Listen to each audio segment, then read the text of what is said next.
Hi everyone, welcome to Sukku with Tattu channel. Karthika మాసం వచ్చిన తర్వాత కార్తీక పురాణం రోజుకో అధ్యాయం అయితే గనక వింటున్నాం కదా. కార్తీక పురాణంలోని 10 అధ్యాయాలు ఆల్రెడీ అప్లోడ్ చేశాను. ఇవాళ మనం 11వ రోజు 11వ అధ్యాయం అయితే గనక చదువుకుందాం. ఇక్కడ మందరుడు పురాణ మహిమ గురించి అయితే గనక ఉంది. నేను చదివి వినిపిస్తాను. కార్తీక పురాణం చదివినను వినులను, చదివిన వారికి వినిన వారికి కూడా పుణ్యఫలం అనేది ఖచ్చితంగా వస్తుంది అనమాట. అందుగురించి అని చెప్పి కార్తీక పురాణాన్ని వినడానికి కానీ చదవడానికి కానీ మీ వంతు కృష్ణ అయితే గనక మీరు చెయ్యండి. ఇవాళ 11వ అధ్యాయం గురించి మాట్లాడుకుందాం. ఓ జనక మహారాజా, ఈ కార్తీక మాసం వ్రతం యొక్క మహత్యం గురించి అనేక ఉదాహరణలు చెప్పుచుంటివి. ఇంకను దీని గురించి ఎంత చెప్పినా తనివి తీరదు. ఈ మాసమందు విష్ణువును అవిస అవిస పూలతో పూజించిన ఎడల చంద్రాయన వ్రతం చేసినంత ఫలం కలుగును. విష్ణు విష్ణువార్చనానంతరం పురాణ పఠనం చేయించిన వినిపించిన అటువంటి వారు తప్పనిసరిగా వైకుంఠాన్ని పొందుతారు. దీని గురించి మరొక ఇతిహాసం చెప్పేదను, శ్రద్ధగా ఆలకింపమని వశిష్ఠుల వారు ఈ విధంగా చెప్పసాగిరి. అలాగే ఇక్కడ కొన్ని సాంస్క్రిట్ వర్డ్స్ ఉంటాయి కదా, అవి ప్రతిసారి చదివే వాళ్ళకైతే వస్తాయి. నేను అప్పుడప్పుడు ఇప్పుడే ఈ కార్తీక పురాణం ఇప్పుడు చదువుతున్నాను కాబట్టి అవి నాకు నోరు తిరగట్లేదు అనమాట. కానీ కొంత చదివిన తర్వాత అర్థమైనప్పుడు నేను మీకు ఆ ఎక్స్ప్లెనేషన్ అయితే గనక ఇస్తున్నాను.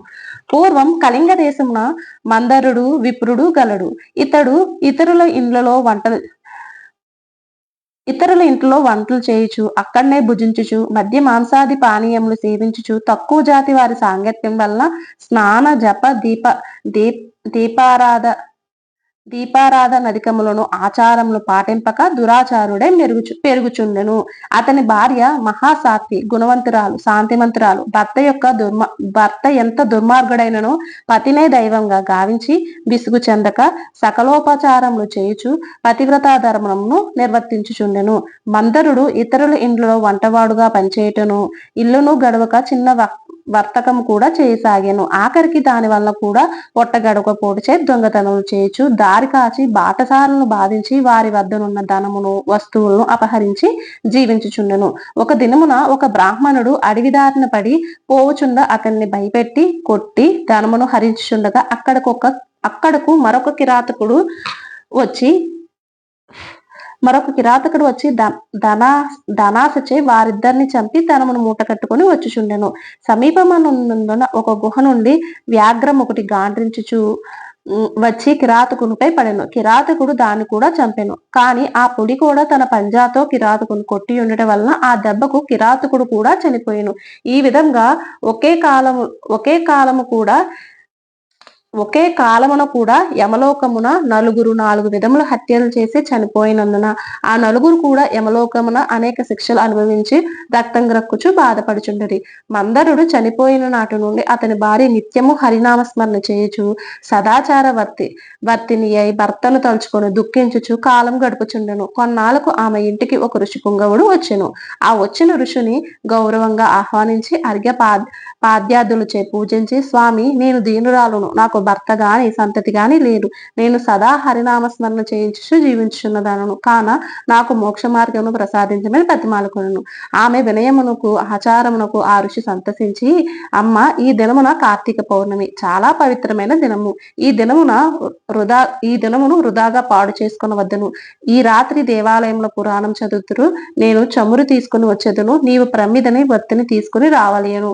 దేవాలయంలో ఈ వత్తిని తెచ్చిన ఫలమును నీవు అందుకొనము అని చెప్పిన తోడనే అందుకు ఆమె సంతసించి వెంటనే దేవాలయంకు వెళ్లి శుభ్రం చేసి గోమయం అలికి ముగ్గులు పెట్టి తానే స్వయంగా ఒత్తు చేసి 2 ఒత్తులు వేసి ఋషి తెచ్చిన నూనెను ప్రమిదిలో పోసి దీపారాధన చేశాను. అటు తర్వాత ఇంటికి వెళ్లి తనకు కనిపించే వారెల్లా ఆ రోజు రాత్రి ఆలయమందు జరుగు పురాణ కాలక్షేపములకు రప్పని చెప్పాను. ఆమె కూడా ఆ రాత్రి అంతయు పురాణం వినెను. ఆనాటి నుండి ఆమె విష్ణు చింతనతో కాలం గడుపుచు కొంతకాలమునకు మరణించెను. ఆమె పుణ్యాత్మురాలగుట వల్ల విష్ణుదూతలు వచ్చి విమానం ఎక్కించి వైకుంఠమునకు తీసుకుని పోయిరి. కానీ ఆమెకు పాపాత్ముడైన భర్తతో సహవాసం వల్ల కొంచెం దోషముండుటచే మార్గ మధ్యమున యమలోకమునకు తీసుకుని పోయిరి. అచ్చట నరకముందు మరి ముగ్గురుతో బాధపడుచున్న తన భర్తను చూచి, ఓ విష్ణుదూతలారా, నా భర్త మరి ముగ్గురును ఈ నరక బాధపడుచున్నారు, కాన నా యందు దయించి వారిని ఉద్ధరింపుడని ప్రాధేయపడును.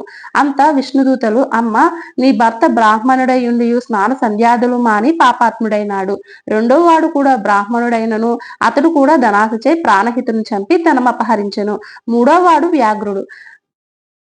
నాలుగో వాడు పూర్వం ద్రవిడ దేశమున బ్రాహ్మణుడై జన్మించినను అనేక అత్యాచారములు చేసి ద్వాదశి రోజును కూడా తైలలేపమును మధ్య మాంసభక్షము చేసినాడు, కాన పాపాత్ముడైనాడు.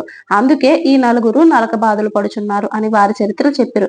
అందులో ఆమె చాలా విచారించి, ఓ పుణ్యాత్ములారా, నా భర్తతో పాటు మిగిలిన ముగ్గురును కూడా ఉద్ధరింపుడని ప్రార్థించగా అందులో ఆ దూతలు, అమ్మ, కార్తీక శుద్ధ పౌర్ణమి నాడు నీవు ఒత్తి వేసిన ఫలమును వ్యాఘ్రమునకు, ప్రమిద ఫలమును కిరాతకునకు, పురాణం విరుట వల్ల కలిగిన ఫలమును ఆ విప్రునకు దారపోసినచో వారికి మోక్షం కలుగునని చెప్పగా అందులో ఆమె అట్లే దారపోసాను.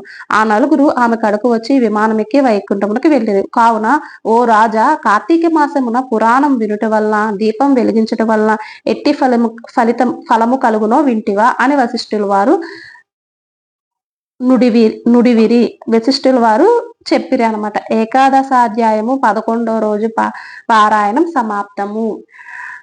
మనకి ఇక్కడ చూసారు కదా, మీరు విన్నారు కదా, కార్తీక మాసంలో దీపం పెట్టిన, పురాణం విన్నా, ఆమె నలుగురికి ఇవ్వగలిగిన, ఆమెకి ఒత్తు తెచ్చి వేసినందుకు ఆ ఫలితము, ముగ్గురు కూడా అమ్మ ఒత్తి వేసిన ఫలము వ్యాఘ్రునకు, ప్రమిద ఫలం కిరాతకునకు, పురాణం వినుట వల్ల కలిగిన ఫలం ఆ విప్రునకు, ఇలాగా ముగ్గురికిను ఆ ఎవరైతే ఉన్నారో ఆ నలుగురికి కూడా ఆమె ఆ ఫలితాన్ని ఇచ్చి తన ఫలితాన్ని కూడా దారబోయడం వల్ల ఆ నలుగురు కూడా వైకుంఠంకి వెళ్ళారనమాట. కాబట్టి నేను ఇప్పుడు చదివి చెప్తున్నా, ఇది నాకు కొంచెం పుణ్యఫలం వస్తుంది అనుకోండి, వినుట వల్ల మీకు కూడా వస్తుంది అనమాట. అది కూడా గుర్తించుకొని కార్తీక మాసంలో కార్తీక పురాణాన్ని అయినా కూడా వినడానికి ప్రయత్నించండి.